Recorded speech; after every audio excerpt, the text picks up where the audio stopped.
سامعین اور ناظرین کرام، السلام علیکم ورحمۃ اللہ وبرکاتہ۔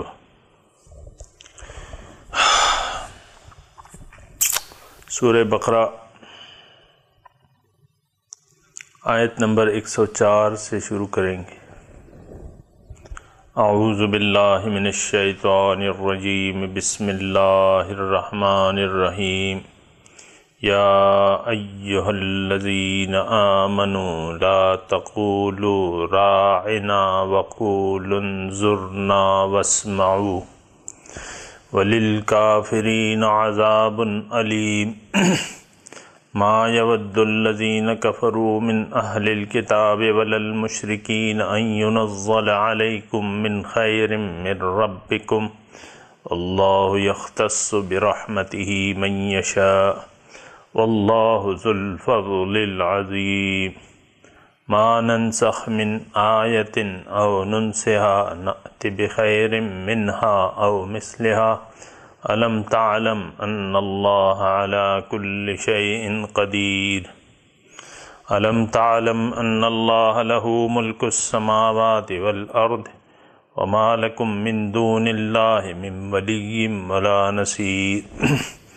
ام تريدون ان تسألوا رسولكم كما سئل موسى من قبل ومن يتبدل الكفر بالإيمان فقد ضل سواء السبيل ود كثير من أهل الكتاب لو يردوكم من بعد إيمانكم كفارا حسدا من عند أنفسهم من بعد ما تبين لهم الحق فاعفوا واصفحوا حتى یأتی اللہ بأمرہ ان اللہ علی کل شیء قدیر۔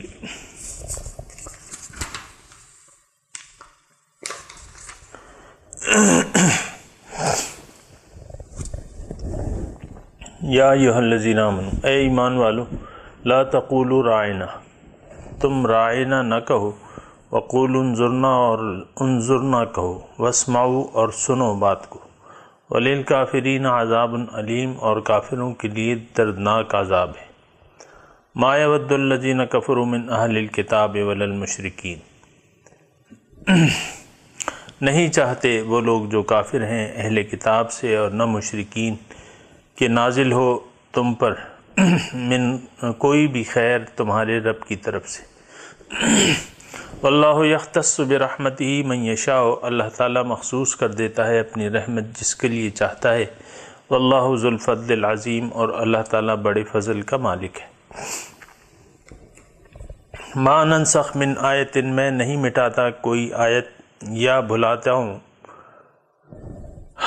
اس کو، نأت بخیر لیکن لے آتا ہوں اس سے بہتر یا اس کی طرح کوئی اور۔ الم تعلم، کیا تم نہیں جانتے، ان اللہ علی کل شیء قدیر کہ اللہ تعالیٰ ہر چیز پر قادر ہے۔ الم تعلم، کیا تمہیں نہیں معلوم، ان اللہ لہ ملک السماوات والارض کہ آسمانوں اور زمین کی بادشاہی اللہ ہی کے پاس ہے۔ وما لکم من دون اللہ من ولی ولا نصیر، اور نہیں ہے تمہارے لیے اللہ کے سوا کوئی دوست اور نہ مددگار۔ ام تریدون، کیا تم چاہتے ہو، ان تسألوا رسولکم کہ تم اپنے رسول سے سوال کرو، اس طرح کما سئل موسیٰ من قبل، جس طرح موسیٰ علیہ السلام سے اس سے پہلے سوال کیے گئے۔ اور بیجا رسول سے بیجا سوال کرنا بلا ضرورت اور بیجا سوال کرنا کفر کے مترادف ہے، اور جو کوئی بھی تبدیل کرے گا کفر کو ایمان سے فقط ضل، تو وہ گمراہ ہو جائے گا سیدھے راستے سے۔ ود کثیر من اہل الکتاب، چاہتے ہیں بہت سے لوگ اہل کتاب سے، لو یردونکم کہ وہ تمہیں واپس کر دیں ایمان لانے کے بعد پھر دوبارہ کافر بنا دیں۔ یہ اس وجہ سے حسدا من عند انفسہم کہ ان کا حسد ہے ان کی اپنی طرف سے، من بعد ما تبین لهم الحق، بعد اس کے کہ واضح ہو گیا ان کے لیے حق، فاعفوا واصفحوا، تو تم ان کو معاف کر دو اور درگزر کرو، حتی یأتی اللہ بامرہ، یہاں تک کہ اللہ تعالیٰ اپنا حکم کے ساتھ آ جائے۔ ان اللہ علی کل شیء قدیر، بے شک اللہ تعالیٰ ہر چیز پر قادر ہے۔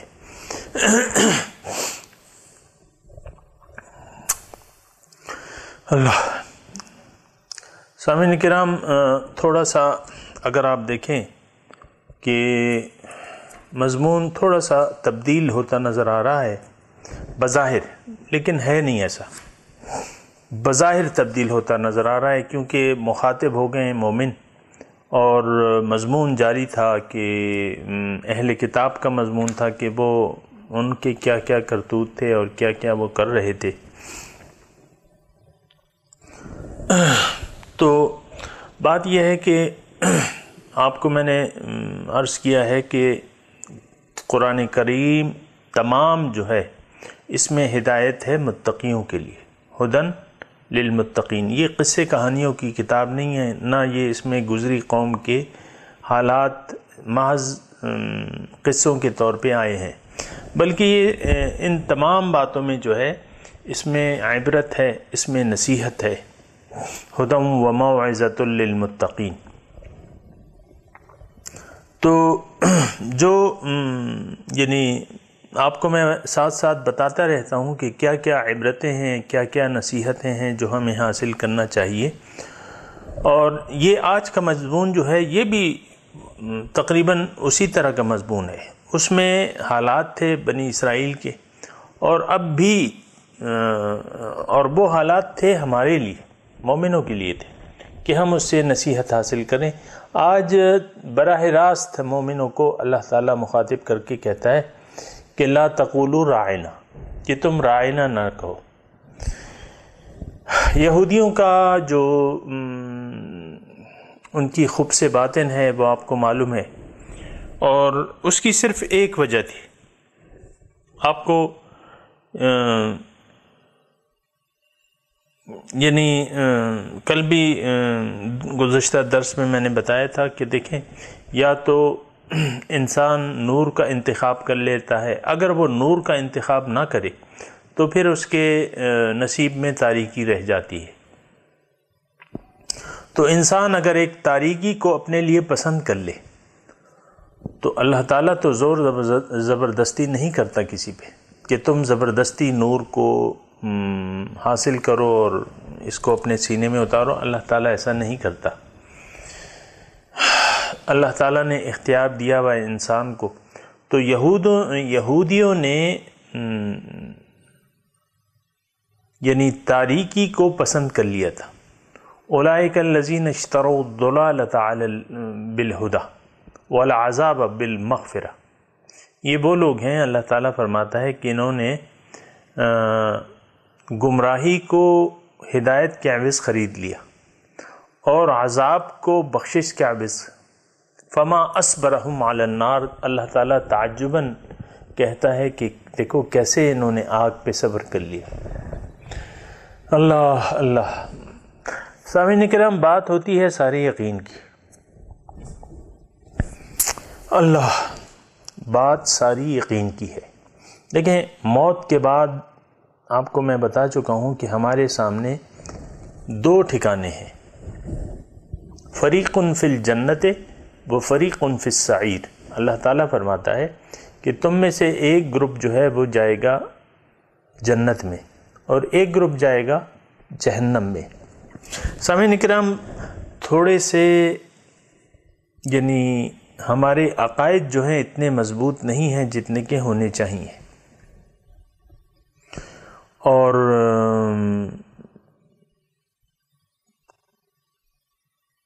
یعنی اتنا زیادہ اس میں ہمارا قصور بھی نہیں ہے، کیونکہ ہماری سمجھ میں تو وہی چیز آتی ہے جو نظر آ رہی ہے۔ اللہ، تو آگ اور جنت، بھڑکتی ہوئی آگ ہمیں نظر نہیں آ رہی، اور جنت کی نعمتیں بھی ہمیں نظر نہیں آ رہی، اور اللہ تعالیٰ تو وراء الورا ہے، اس کا تو ذکر ہی کیا۔ اللہ اللہ اللہ، تو یعنی اس کا تو بیان ہی نہیں ہو سکتا۔ مثال بیان کی جاتی ہے، جنت کی تو مثال بیان کی جاتی ہے، اللہ تعالیٰ کی حسن کی کوئی مثال نہیں۔ اللہ تعالیٰ کے حسن کی، کتنا حسین ہے وہ، اس کی کوئی مثال ہی نہیں ہے، لیس کمثلہ شیء، اس کی طرح تو کوئی چیز بھی نہیں ہے۔ بہرحال میں یہ کہہ رہا تھا کہ جنت اور دوزخ یہ آپ یقین کر لیں، اگر آپ کا قرآن پر ہمارا یقین ہے تو آپ یقین کر لیں کہ موت کے بعد کسی ایک میں ہمارا ٹھکانہ ضرور ہوگا۔ حضور صلی اللہ علیہ وسلم فرماتے ہیں کہ قبر جو ہے یا تو دوزخ کے گڑھوں سے ایک گڑھا ہے یا جنت کے باغیچوں سے ایک باغیچہ ہے، اور ہم تمام لوگوں کا جو اس وقت زندہ ہیں ان کا رخ جو ہے قبر کی طرف ہے۔ اور میں یہ نہیں کہہ رہا اس قبر میں جانے میں دیر لگے گی، بس چٹکیوں کی بات ہے۔ اگر آپ تھوڑا سا اندازہ لگائیں جتنا ہمیں قبر میں یا آخرت میں رہنا ہے موت کے بعد، اور اس دنیا سے ہم اندازہ لگائیں تو یہ پھر چٹکیوں کی بات آ جاتی ہے، چٹکیوں میں۔ تو بات یہ ہے کہ اب ساری بات یقین کی ہے، ساری بات یقین کی ہے۔ دیکھیں موت کا کچھ پتہ نہیں چلتا، کس وقت انسان کو موت آ جائے۔ تو اگر موت آ جائے گی تو پھر کیا ہوگا کہ پھر دونوں میں سے ایک جگہ کا تو ہوگا، اور دوسری بات یہ ہے کہ جو بھی جگہ ہوگی وہ پھر یعنی اس میں رہنا ہوگا، ان حالات میں آپ کو پھر صبر کرنا ہوگا۔ تو یہ دونوں جو نتائج ہیں، مختلف نتائج ہمیں بتائے جا رہے ہیں، جنت ہے دوزخ ہے، یہ جان لیں، یقین کر لیں کہ ایسا ہی ہے۔ اللہ اللہ، ہمارا تو یقین نہیں آتا۔ ضروری نہیں ہے کہ جو چیز ہمیں نظر نہیں آ رہی وہ اس کا وجود بھی نہ ہو، لیکن ایک جو آپ کو میں بات بتاؤں کہ جو حقیقی بات ہے وہ یہ ہے کہ جو چیز نظر نہیں آ رہی حقیقی وجود وہی رکھتی ہے، حقیقی وجود وہی چیز رکھتی ہے، جو چیز نظر نہیں آ رہی، جو نظر سے ہماری غائب ہے۔ اللہ اللہ اللہ، ہمارا اپنا آپ ہمیں نظر نہیں آ رہا، ہماری روح ہمیں نظر نہیں آ رہی، ہمیں اس کا احساس تک نہیں ہے، لیکن حقیقت میں تو وہی ہے، وہی روح جو ہے ہماری اصل ہے۔ اسی طرح اور لے لیں مثال کے طور پہ اللہ ذات الہی ہے، تو وہ تو ہمیں نظر نہیں آ رہی اور وراء الورا ہے، ہم اس کے متعلق کچھ سوچ بھی نہیں سکتے، عقل کی تمام حدود سے باہر ہے، لیکن سب سے بڑی حقیقت وہی ہے اور ہے ہی وہی، اس کے علاوہ تو کچھ ہے ہی نہیں۔ یہ تو سب اس کے نور کا ظہور ہے جو ہمیں نظر آ رہا ہے، تو جو حقیقت ہے وہ تو چھپی بھی ہے۔ تو ضروری نہیں ہے، یہ ایک بات آپ نوٹ کر لیں اور ذہن نشین کر لیں کہ وہ چیزیں جو نظر آ رہی ہیں وہ نظر کا دھوکہ ہیں، اس کی حقیقت کچھ بھی نہیں ہے، وہ فانی ہے، کیونکہ کل من علیہا فان، جو کچھ بھی ہے وہ فنا ہونے والا ہے، فانی ہے۔ لیکن جو چیزیں نظر نہیں آ رہی اس کو فنا نہیں ہے، یعنی وہ حقیقت سے تعلق رکھتی ہیں، یہ میں کہہ رہا ہوں کہ وہ حقیقت سے تعلق رکھتی ہیں۔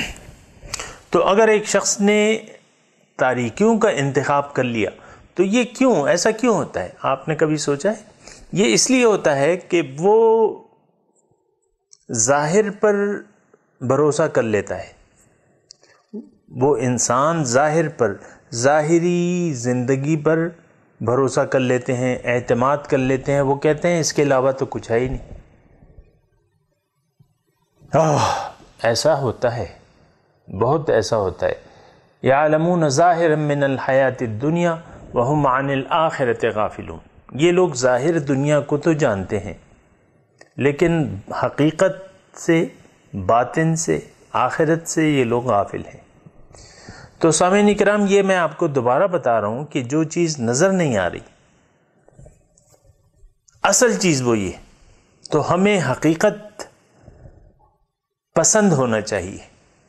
وہ کہتے ہیں نا کہ بھئی فلاں شخص جو ہے وہ حقیقت پسند ہے، اور فلاں شخص جو ہے وہ بے وقوف ہے، اس کو حقیقت کا ادراک ہی نہیں ہوتا۔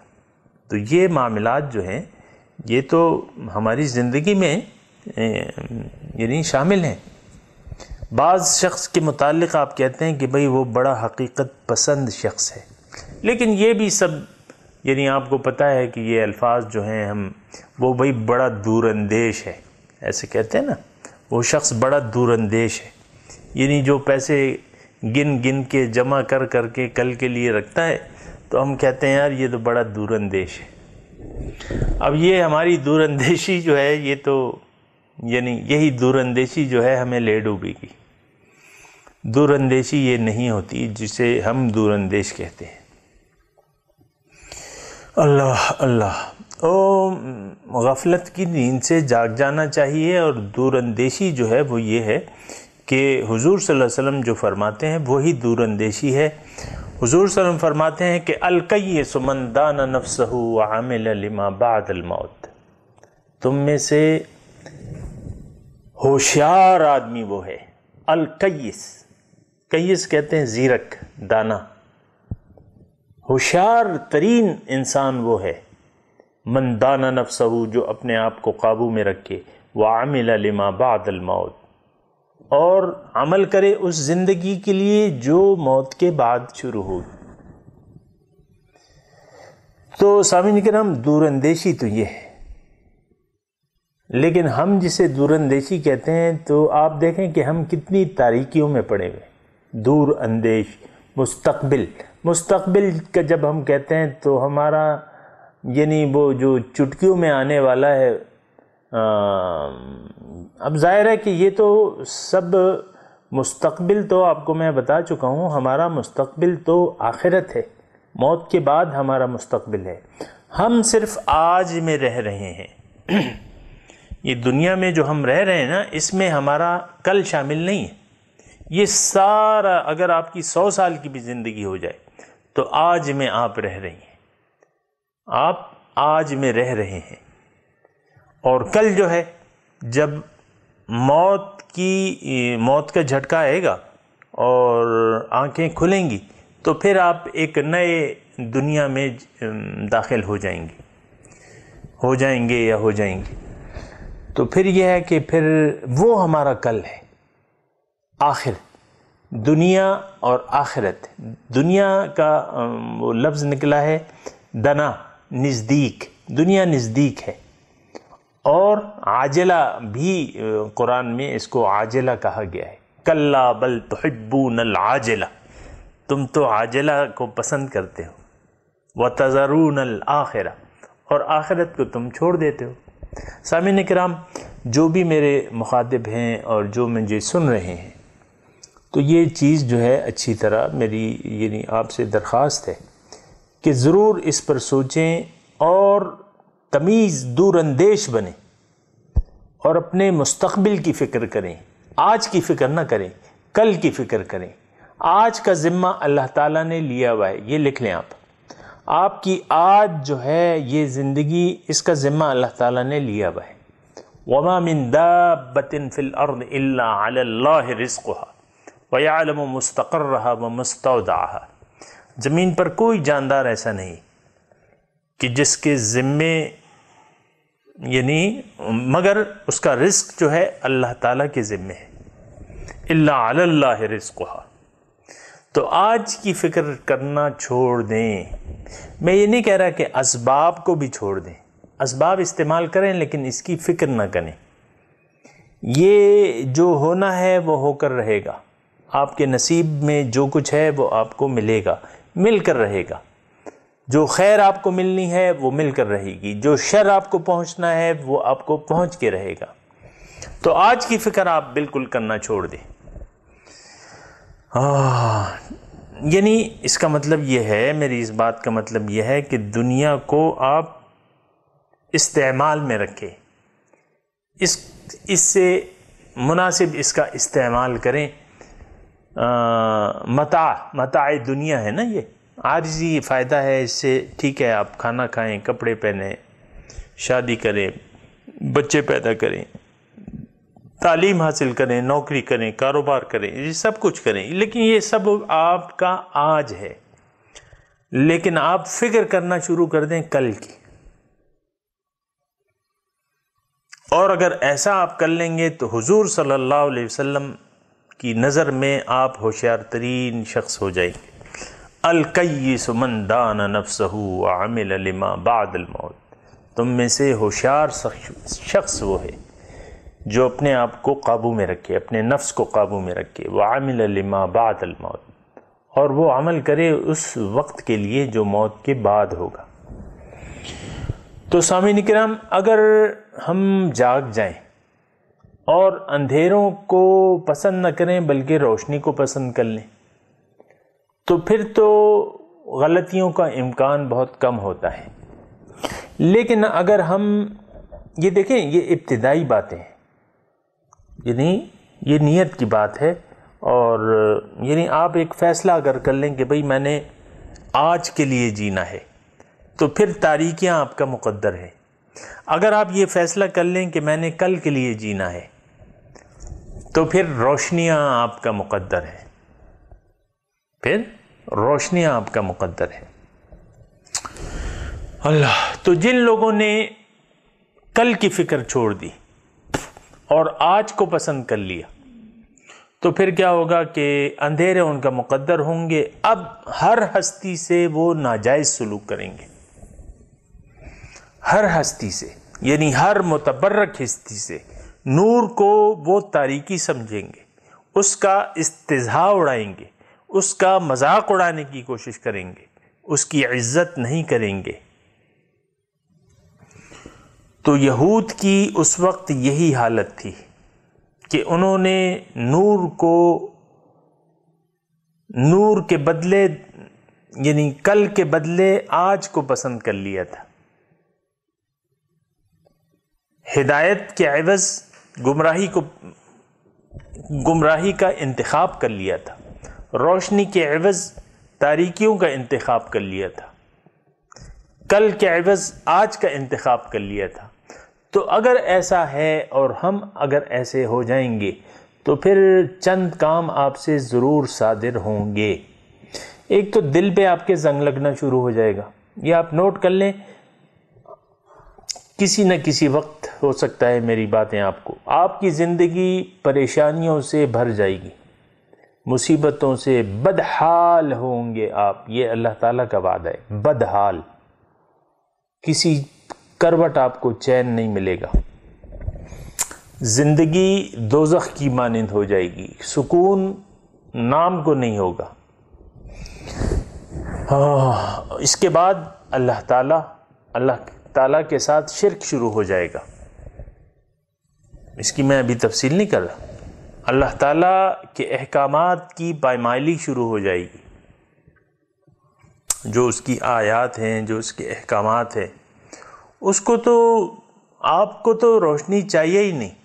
اللہ تعالیٰ کے احکامات تو ان لوگوں کے لیے ہیں جو تقوی اختیار کرنے والے ہیں، جنہوں نے روشنی کو پسند کر لیا ہے اور زندگی میں وہ پھونک پھونک کے قدم رکھتے ہیں کہ بھئی میں ایسا کروں تو اللہ تعالیٰ ناراض نہ ہو جائے، کہیں اللہ کے رسول ناراض نہ ہو جائیں.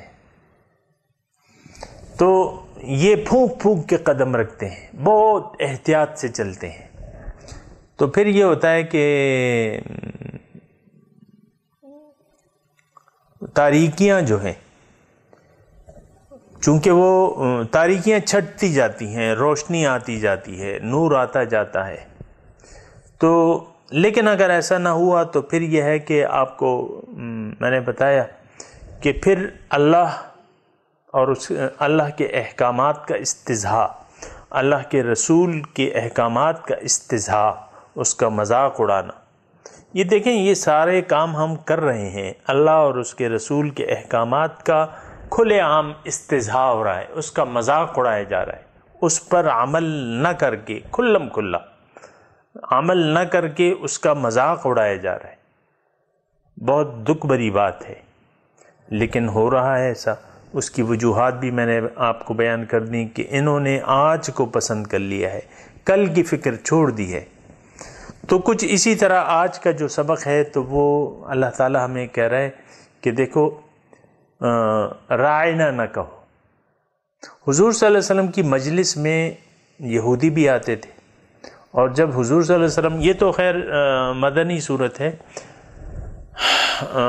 مکے میں جو تھے مشرکین بھی شامل ہوتے تھے حضور صلی اللہ علیہ وسلم کی مجلسوں میں، بعض مشرکین شامل ہوتے تھے، اور تو پابندی تو نہیں تھی کسی پہ، کیونکہ ہدایت ہے تو ہدایت تو حضور صلی اللہ علیہ وسلم نے سب سے پہلی دعوت جو تھی وہ تو مشرکوں کے سامنے پیش کی. جب پہلی وَأَنذِرْ عَشِيرَتَكَ الْأَقْرَبِينَ نازل ہوئی تو حضور صلی اللہ علیہ وسلم نے سب کو بلایا، پہاڑ پہ کھڑے ہو کے سب کو بلایا کہ بھئی آؤ ادھر، میں آپ کو بات کہہ رہا ہوں. تو وہ کون تھے؟ وہ مشرکین تھے. تو یہ کوئی انہونی بات نہیں ہے. مثال کے طور پہ آپ کی یعنی آپ قرآن کی دعوت دے رہے ہیں تو کوئی مشرکین غیر مسلم شامل ہو سکتے ہیں، اس میں کوئی تعجب کی بات نہیں ہے.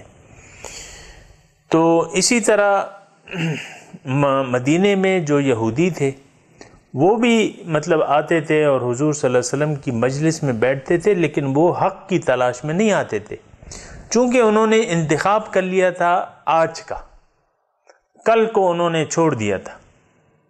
اور حضور کی دعوت تو کل کے لیے ہے، آج کے لیے نہیں ہے، تو کل کے لیے. وَقَدِّمُوا لِأَنفُسِكُمْ، اپنے کل کے لیے جمع کرو. وَمَا تُنْفِقُوا وَمَا أَنفَقْتُم مِّن شَيْءٍ تَجِدُوهُ عِندَ اللَّهِ، اللہ کے نزدیک تمہیں مل جائے گی وہ جو کچھ بھی تم خرچ کرو گے. تو یہودی شامل ہوتے تھے اور وہ ان کے دلوں میں تو گن بلا بھرا ہوا تھا، اور حضور صلی اللہ علیہ وسلم کی کوئی عزت نہیں تھی، بلکہ وہ مختلف طریقوں سے ان کی تضحیک کر کے خوش ہوتے تھے. تو آج کی جو آیت ہم پڑھ رہے ہیں ایک لفظ ہے کہ راعنا. راعنا جو ہے وہ عربی کا لفظ ہے، اور اس کے معنی یہ ہیں کہ ہماری رعایت کیجیے. یعنی ایک مجلس میں ایک مقرر نے کچھ مضمون بیان کیا تو سامعین میں اگر کسی نے اس کے کسی پوائنٹ کو نوٹ نہ کیا تو وہ اٹھ کے اگر یہ کہے کہ حضور ہماری رعایت کیجیے، تھوڑا سا اس مضمون پہ ہمیں سمجھائیے، میں تو سمجھ نہیں سکا، ہماری رعایت کیجیے. راعنا، راعنا یعنی ہماری رعایت کیجیے، یعنی ہمیں دوبارہ بیان کیجیے، آپ نے جو بیان کیا ہے دوبارہ اس کو بیان کیجیے. راعنا جو ہے عربی میں یہ، لیکن یہ ایک ایسا لفظ ہے کہ جو ذو معنی قسم کا ہے، اور اگر اس کے تلفظ میں تھوڑی سی اگر آپ تبدیلی کر دیں، یعنی عین کے بعد جو ہے وہ زیر کو بڑھا دیں اور منہ کو ذرا ٹیڑھا کر دیں تو پھر اس سے بن جاتا ہے راعینا. راعینا، اور اس کا مطلب کیا ہے؟ اس کا مطلب یہ ہے کہ بے وقوف، الو، بے وقوف وغیرہ اس کے مطلب ہو سکتے ہیں. راعینا. اور ایک مطلب اس ہو سکتا ہے کہ ہمارے گڈریا، بھیڑوں کو چرانے والے گڈریا جو ہوتا ہے، یہ بھی مطلب اس کا نکل سکتا ہے. تو یہ ایک ایسا لفظ تھا جو ذو معنی قسم کا تھا، یعنی عین کے زیر پر آپ ذرا زور دیں، اس کو ذرا لیم بِأَلْسِنَتِهِمْ، زبان کو ذرا ٹیڑھا کر دیتے ہیں. تو یعنی یہ اس کا مطلب نکل سکتا ہے، یعنی عبرانی زبان میں اس کا یہ مطلب نکل سکتا ہے بے وقوف اور الو وغیرہ. عربی میں جو ہے راعی، راعی کہتے ہیں گڈریے کو. کلکم راعن وکلکم مسئول عن رعیتہ، یہ الفاظ آئے ہیں حدیث میں ایسے کہ تم میں سے ہر شخص جو ہے وہ راعی ہے، اور اس سے اس کی رعیت کے بارے میں پوچھا جائے گا. تو رائنا جو ہے تھوڑا سا زمانی لفظ تھا. تو یہود جو تھے وہ تو خبث باطن ان کے دلوں میں کوٹ کوٹ کے بھرا ہوا تھا. حضور صلی اللہ علیہ وسلم پہ تو وہ ایمان نہیں لائے تھے۔ اب یہ ہے کہ مختلف ہیلے بہانے اور طریقوں سے حضور صلی اللہ علیہ وسلم کی تضحیق کا پہلو کوئی ڈھونڈتے تھے اور اس پر وہ خوش ہوتے تھے۔ تو ایسے سامعین کرام ایسا آج بھی ہوتا ہے، اور میں نے آپ کو بتا دیا کہ اللہ تعالیٰ اور اس کے رسول کے احکامات کی تضحیق جو ہے آپ یعنی عام معاشرے میں دیکھ لیں، ایسا ہو رہا ہے۔ تضحیق بعض لوگ بڑے دھڑلے سے کرتے ہیں، اللہ تعالیٰ کے احکامات اور حضور صلی اللہ علیہ وسلم کے طریقوں کی تضحیق جو ہے وہ دھڑلے سے ہوتی ہے۔ میں خود اس بات کا شاہد ہوں، اور آپ جس معاشرے میں رہ رہے ہیں وہ وہی معاشرہ ہے جس میں میں رہ رہا ہوں۔ بڑے دھڑلے سے حضور صلی اللہ علیہ وسلم کی سنتوں کی تضحیق ہوتی ہے، ان کا مذاق اڑایا جاتا ہے۔ اب میں وہ الفاظ آپ کے سامنے دہرا نہیں سکتا، لیکن تضحیق ہوتی ہے۔ تو اب یعنی مسلمان تو ان کا دل تو صاف تھا، تو بعض وقت جو تھے وہ چونکہ وہ یہ کہتے تھے یہ لفظ رائنا رائنا رائنا، تو مسلمان بھی اس سے بعض وقت متاثر ہو کے حضور صلی اللہ علیہ وسلم سے کو کہتے تھے کہ حضور ذرا ہمیں رائنا کہہ دیتے تھے۔ تو وہ چیز جو ہے وہ اللہ تعالیٰ حضور صلی اللہ علیہ وسلم کے بارے میں مومنوں کو خبردار کر رہا ہے کہ دیکھو اس لفظ میں نبی کی توہین کا پہلو مضمر ہے، چھپا ہوا ہے، اور توہین رسالت جو ہے وہ کفر ہے، یعنی اللہ کے رسول کی توہین کرنا کسی بھی طریقے سے وہ کفر ہے، تو تم ایسا نہ کہا کرو۔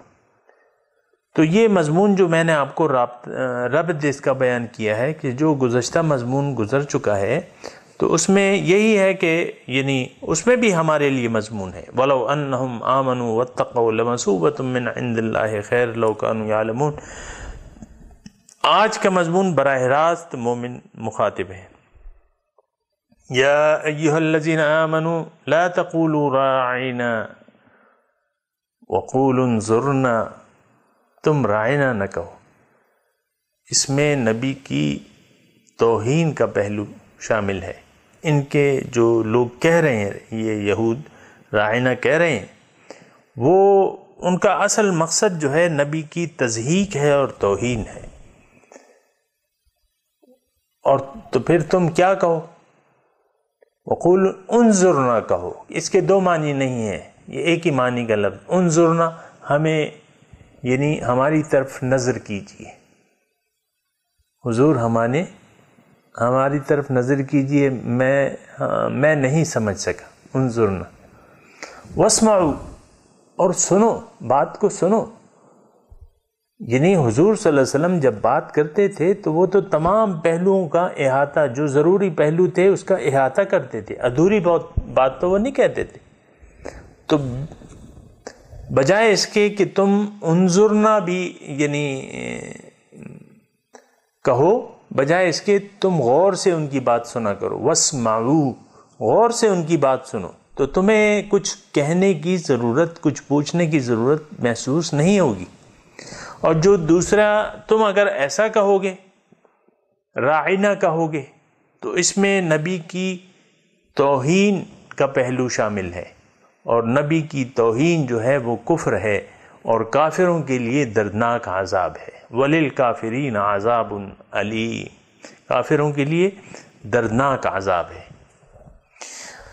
اب دوسری آیت ہے، مَا يَوَدُّ الَّذِينَ كَفَرُوا مِنْ أَهْلِ الْكِتَابِ وَلَا الْمُشْرِكِينَ أَن يُنَزَّلَ عَلَيْكُم مِّن خَيْرٍ مِّن رَّبِّكُمْ۔ اہل کتاب، مَا يَوَدُّ الَّذِينَ، نہیں چاہتے کافر اہل کتاب سے اور مشرکین سے کہ تم پر کوئی تمہارے رب کی طرف سے خیر نازل ہو۔ پہلے اس میں ایک نقطہ تو یہ ہے کہ دیکھیں، اہل کتاب اور مشرکین کو اللہ تعالیٰ نے دونوں کو کافروں کے زمرے میں شامل کر دیا۔ ہم لوگ تو اس وقت کے جو مسلمان ہیں تو ان کو تو آپ کافر کہہ نہیں سکتے، لیکن اللہ تعالیٰ کو تو کوئی حرج نہیں ہے نا، وہ تو حقیقت بیان کرتا ہے۔ یہ جن لوگوں کو کافروں کے زمرے میں شامل کیا جا رہا ہے وہ اس وقت توحید رسالت آخرت، ان تمام باتوں کے معترف تھے، کتابوں کو مانتے تھے، آخرت کو مانتے تھے، توحید کو مانتے تھے، لیکن چونکہ انہوں نے نبی سے انکار کر دیا تو کیا ہوا؟ ان کا شمار جو ہے اللہ تعالیٰ نے کافروں میں کیا۔ ما یود الذین کفروا من اہل الکتاب ولا المشرکین، نہیں چاہتے کافر خواہ وہ اہل کتاب سے ہوں یا مشرکین سے ہوں۔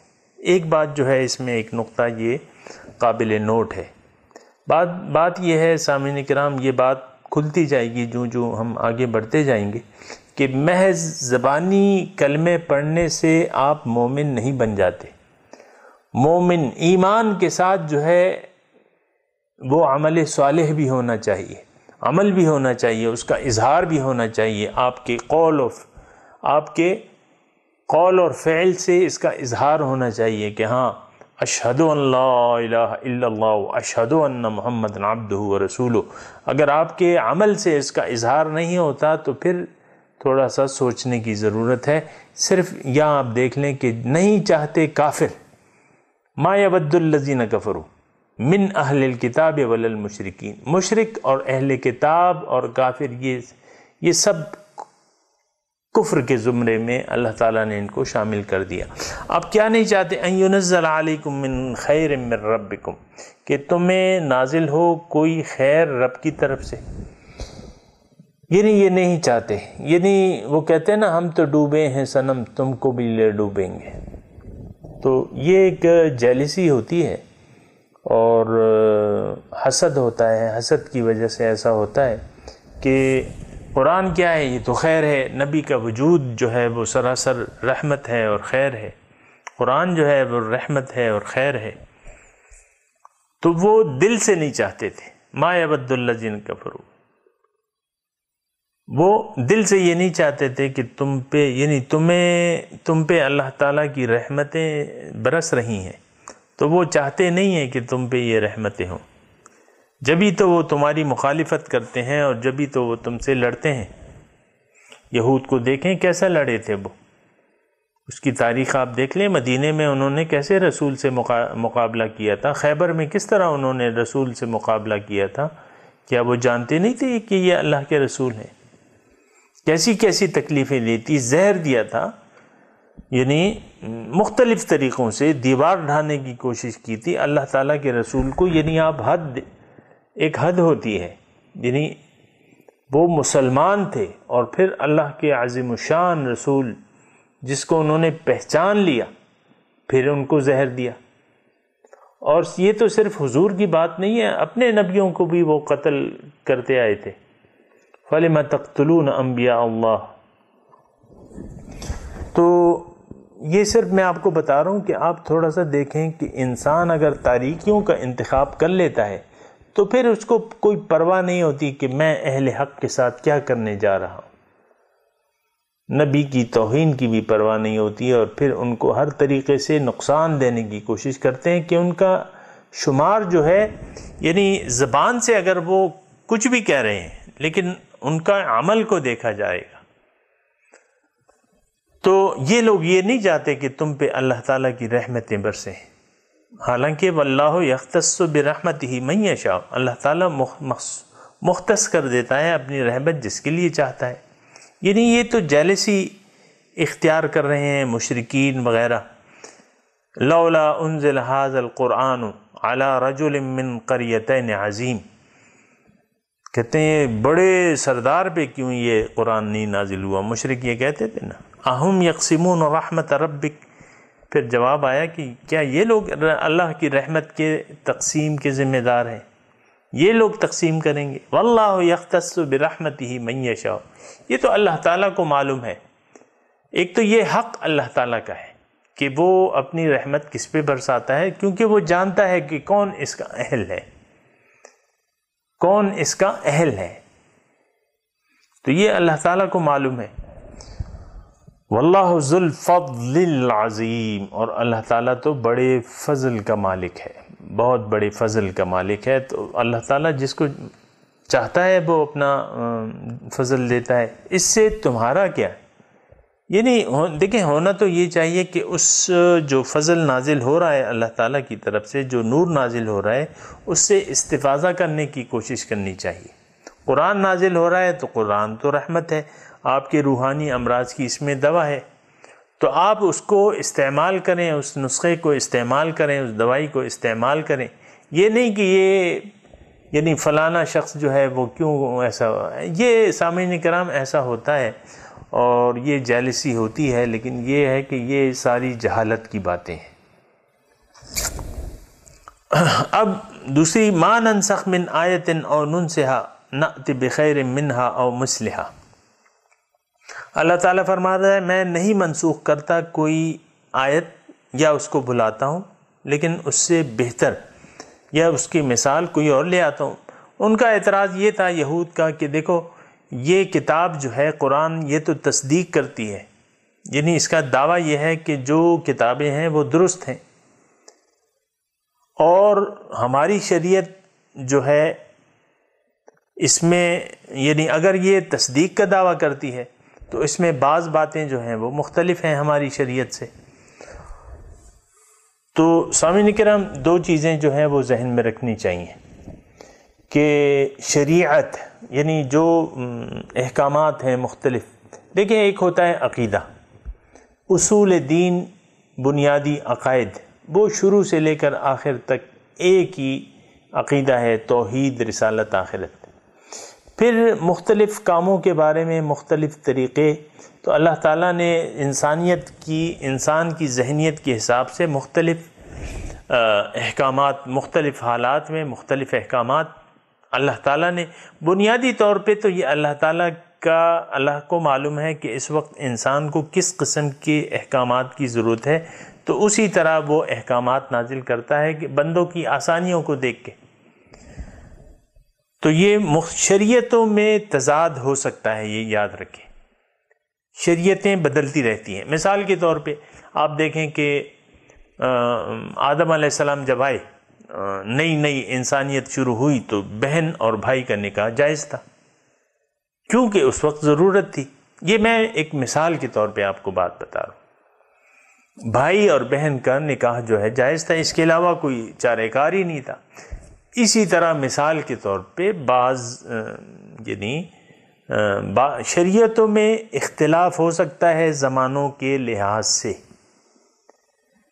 لیکن اصول جو ہیں، اصول شریعت اور عقیدہ، دین کا عقیدہ وہ ایک ہی ہے، اس میں کوئی تبدیلی نہیں ہے۔ تو اللہ تعالیٰ اس میں کہہ رہا ہے، تو یہ ان کا اعتراض تھا کہ بھئی وہ دیکھو ہماری شریعت میں تو یہ ہے اور ہاں تمہاری اس میں یہ ہے، حالانکہ یہ کتاب اس کی تصدیق کرتی ہے، تو اختلاف کیوں ہے؟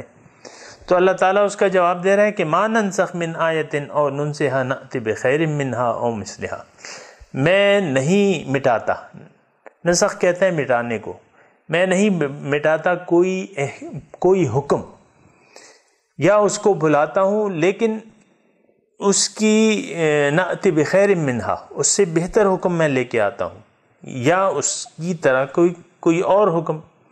تمہیں اس کام میں کیا اعتراض ہے؟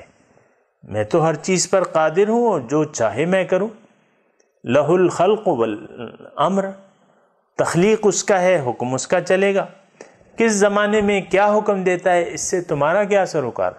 اور اگر میں دیتا ہوں تو اس کی بجائے کوئی اور حکم، یعنی ایک حکم مٹا کے میں دوسرا حکم لے آتا ہوں زمانے کے حساب سے، یعنی اپنے وقت کے حساب سے کوئی دوسرا حکم لے آتا ہوں، یا اس کی مثال کوئی اور حکم دے دیتا ہوں۔ کیا تمہیں علم نہیں ہے کہ اللہ تعالیٰ ہر چیز پر قادر ہے؟ علم تعلم، کیا تم نہیں جانتے؟ یعنی یہ ایک تو ہر چیز پر قادر ہے، اور دوسرا یہ اس کا حق ہے، فعال لما یرید، جو چاہتا ہے سو کرتا ہے۔ اس میں تم لوگوں کی کیا بات ہے؟ تم لوگوں کو تو حکم معلوم کرنا چاہیے اور اس پر عمل کرنا چاہیے، اس میں پھر جرح کی کیا ضرورت ہے؟ اللہ تعالیٰ جو چاہتا ہے کرتا ہے، کیوں کہ بادشاہی اسی کی ہے۔ علم تعلم، کیا تمہیں نہیں معلوم ان اللہ لہ ملک السماوات والارض، کہ تمام آسمانوں اور زمینوں کی بادشاہت کا مالک کون ہے؟ تو بادشاہ سے تو کوئی باس پرس نہیں کر سکتا. لا يسأل عما يفعل وهم يسألون، کوئی کسی سے اس سے کوئی باس پرس نہیں کر سکتا. ان لوگوں سے باس پرس، مخلوق سے باس پرس کی جائے گی، خالق سے باس پرس نہیں ہے. وہ تو جو مرضی ہے بادشاہ ہے. اور تمہارے لیے ما لکم من دون اللہ من ولی، تمہیں تو اللہ تعالیٰ کا سہارا، اس کی مدد چاہیے. تو اس کے کاموں میں اعتراض کر کے تو تم اللہ کی مدد نہیں حاصل کر سکتے، اس سے دوستی تم نہیں بنا سکتے. اگر تم نے اس سے دوستی چاہنی ہے، اس سے مدد چاہنی ہے، تو پھر اس کے حکم کے سامنے سر جھکا دینا ہوگا. فَافْعَلُوا مَا تُؤْمَرُونَ، یہ اصول ہے، شریعت کا اصول. جو حکم ہے اس کو معلوم کرو اور اس پر عمل کرو.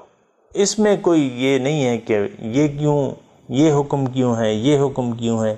یہ یاد رکھیں سامعین، ایسی ہماری کہ ہم شریعت کے کاموں میں حکمتیں تلاش کرتے ہیں. حکمت ہماری سمجھ میں آ جائے تو کر لیں گے، اور نہیں آئے تو پھر ہم نہیں کریں گے. یہ بات غلط ہے. نہیں، شریعت کا حکم اللہ کا حکم ہے. شریعت کا حکم معلوم کرنا چاہیے اور اس پر من و عن عمل کرنا چاہیے. بس سمعنا و اطعنا، یہ مسلمان کی ایک صفت ہے، اس کو نوٹ کر لیں. مسلمان کبھی اللہ تعالیٰ کے حکم کے سامنے سر نہیں اٹھاتا کہ سر یہ حکم کیوں دیا ہے آپ نے، اس کی کیا وجہ ہے. وجوہات معلوم نہیں کرنی چاہیے. اللہ تعالیٰ کی حکم معلوم کرنا چاہیے کہ حکم کیا ہے، مسئلہ کیا ہے، حکم کیا ہے. بس مسئلہ معلوم ہو جائے، اس پر عمل کرنا ہے، چاہے اس میں آپ پر کتنا ہی بوجھ ہو، اس پر آپ نے عمل کرنا ہے. حکمتیں کبھی، یعنی حکمت معلوم ہو جائے تو اچھی بات ہے، لیکن عمل کرنے سے پہلے اس کی حکمتیں معلوم کرنا یہ مناسب نہیں ہے، یہ طریقہ کار نہیں ہے مسلمان کا. مسلمان کا طریقہ کیا ہے؟ فَافْعَلُوا مَا تُؤْمَرُونَ، جو حکم ہے بس اس کو اطاعت کو. ہاں، آپ نے حکم سنا، آپ نے اس پر عمل شروع کر دیا.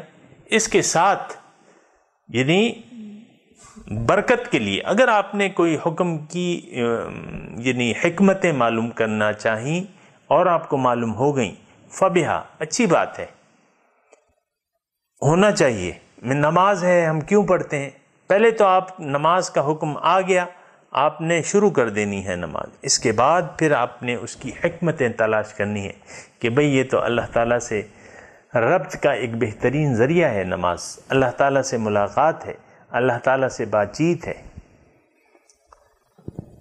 تو پھر اس کی حکمتیں ہیں یہ، تو وہ آپ اس پہ پھر پابندی نہیں ہے.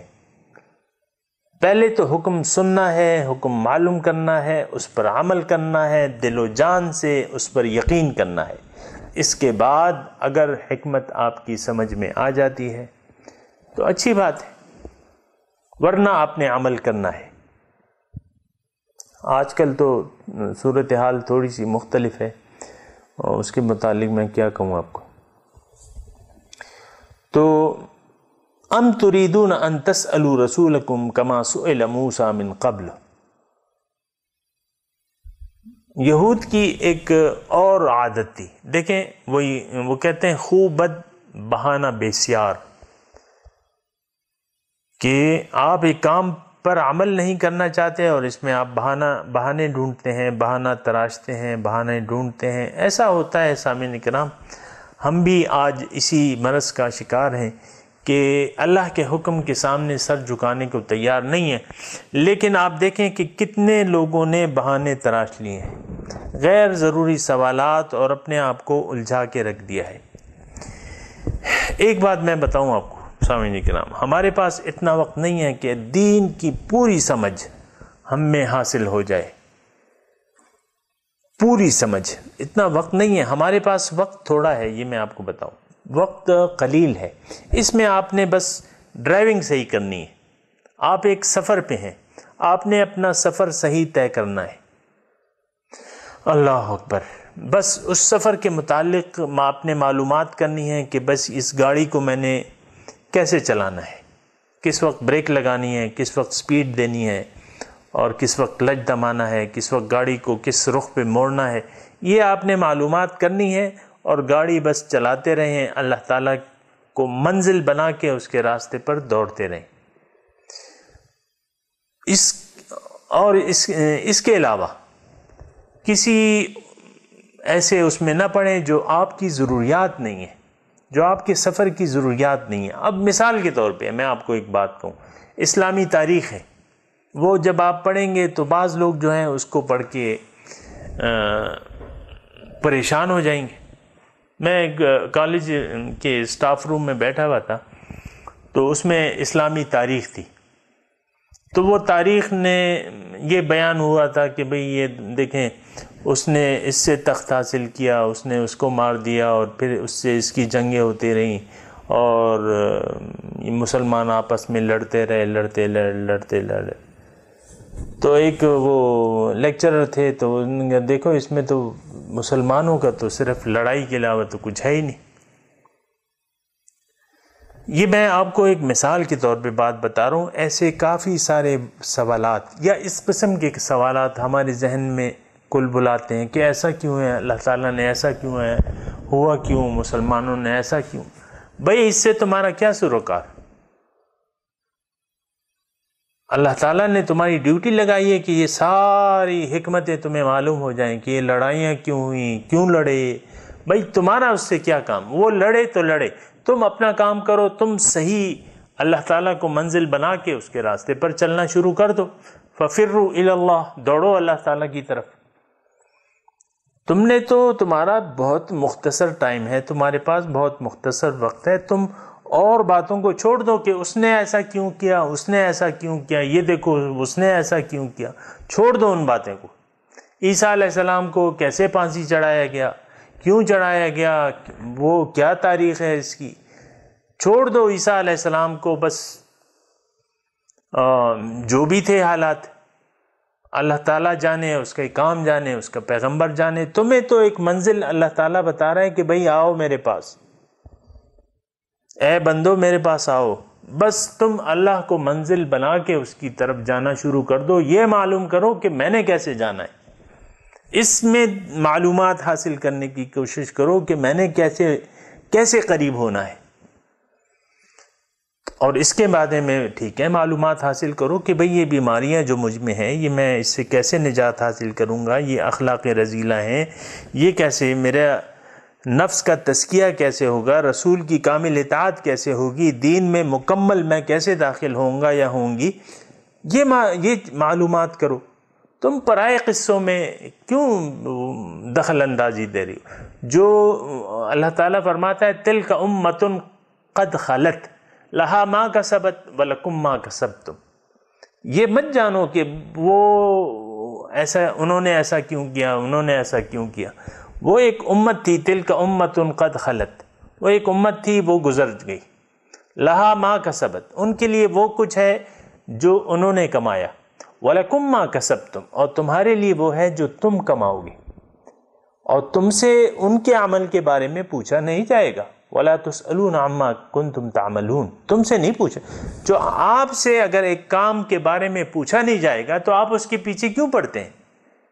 اتنا فالتو ٹائم ہے آپ کے پاس کہ بس آپ مسلمان غریب کیوں ہیں اور یہ معاشرے میں تضاد کیوں ہے؟ بھائی اپنا تم اپنا کام کرو، تجھے پرائی کیا پڑی اپنی نبیڑ تو، زاہد رندے خراب حال کو زاہد نہ چھیڑ تو، تجھے پرائی کیا پڑی اپنی نبیڑ تو سامعین کرام، ایک ذہنیت ایسی ہونی چاہیے۔ سوالات ٹھیک ہے، انسانی ذہن ہے، آتے ہیں سوالات، لیکن اس کو ذہن کو ہم نے درست کرنا ہے، ایک منزل بنائیں زندگی کی اور اس منزل کی طرف چل پڑیں۔ ٹھیک ہے، اس کے متعلق سوال کریں کہ اللہ تعالیٰ کی کیسی محبت، کیسی ہم پکی کریں گے، اس کی تزکیہ کیسا کریں گے، وہ انسان ہمیں کہاں ملے گا، کیسے ہم دین میں پورے داخل ہوں گے، یہ سوالات ہیں کرنے کے۔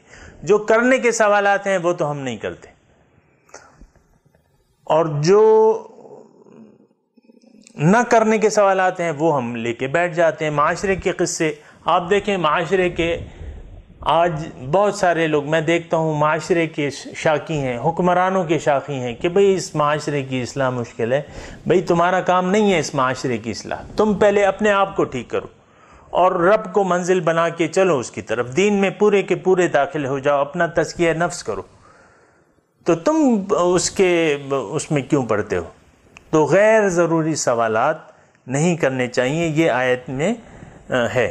ام تریدون ان تسألوا رسولکم کما سئل موسیٰ من قبل، کیا تم چاہتے ہو کہ اس طرح سوال کرو اپنے رسول سے جس طرح کہ موسیٰ علیہ السلام سے بے جا سوالات کیے گئے اس سے پہلے؟ اور ایسا کرنا یعنی یہ آپ ایک غیر ضروری کام کر رہے ہیں، اور ایسا غیر ضروری کام کرنا اچھی بات نہیں ہے۔ اللہ تعالیٰ تو کہہ رہا ہے من یتبدل الکفر بالایمان، یعنی اگر آپ توجہ سے ہٹ جائیں گے، اپنی منزل سے توجہ ہٹا لیں گے مقصد سے، تو یہ تو کفر ہے۔ اگر آپ نے اپنی منزل سے توجہ ہٹا لی اور غیر ضروری کاموں کی طرف آپ نے توجہ مبذول کر دی تو یہ کفر ہے۔ ومن یتبدل الکفر بالایمان فقد ضل عن سواء السبیل، جس نے کفر کو بدل دیا ایمان کے بدلے، ایمان کو یعنی ایمان کی حقیقت کو چھوڑ کے کفر کیا ہے؟ بے مقصد کام کرنا کفر ہے۔ یہ بات لکھ لیں، یہ یعنی بے مقصد زندگی گزارنا کفر ہے، بے مقصد کام کرنا کفر ہے۔ من یتبدل الکفر بالایمان فقد ضل عن سواء السبیل، جس نے بھی کفر کو بدل دیا کفر کو ایمان کے بدلے، ایمان سے توجہ ہٹا لی غیر ضروری چیزوں کی طرف۔ دیکھیں مضمون تو یہی ہے، ام تریدون ان تسألوا رسولکم کما سئل موسیٰ من قبل، اے مسلمانوں کیا تم چاہتے ہو کہ اپنے رسول سے اس طرح غیر ضروری سوالات کرو، اپنے مقصد کو بھول جاؤ، غیر ضروری سوالات کرنے لگو؟ تمہارا اس سے کیا کام ہے؟ تو جو کوئی ایسا کرے گا تو وہ سیدھی راہ سے ہٹ جائے گا۔ یہ آخری بات جو ہے سامعین اکرام، یہ سوچنے کی ہے اور سمجھنے کی ہے۔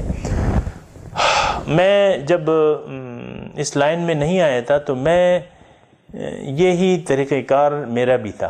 ظاہر ہے میں بھی انسان ہوں، میرا بھی ذہن ہے ادھر کبھی ادھر کبھی ادھر کبھی ادھر کبھی ادھر، بہت سارے سوالات تھے میرے ذہن میں، لیکن اب اللہ تعالیٰ کا فضل ہے کہ ایسے غیر ضروری کاموں میں الجھتا ہی نہیں ہوں۔ حکومت کیا کر رہی ہے، حکومت جانے اس کا کام، غریب کیوں پیدا ہو رہے ہیں یہ اللہ جانے، اس کا نظام جانے، میرا اس سے کیا تعلق ہے؟ معاشرے میں کیا ہو رہا ہے، میرا اس سے کیا تعلق ہے؟ کرپشن کیوں ہو رہی ہے، میرا اس سے کیا تعلق ہے؟ میرا تو اللہ تعالیٰ فرماتا ہے علیکم انفسکم، اے مسلمانوں تم پہ ذمہ داری تمہاری اپنی ہے۔ لا یضرکم من ضل اذا اہتدیتم، جو گمراہ ہے اس کی گمراہی تمہیں نقصان نہیں پہنچا سکتی اگر تم ہدایت پہ ہو۔ وآخر دعوانا ان الحمد للہ رب العالمین، والسلام علیکم ورحمۃ اللہ وبرکاتہ۔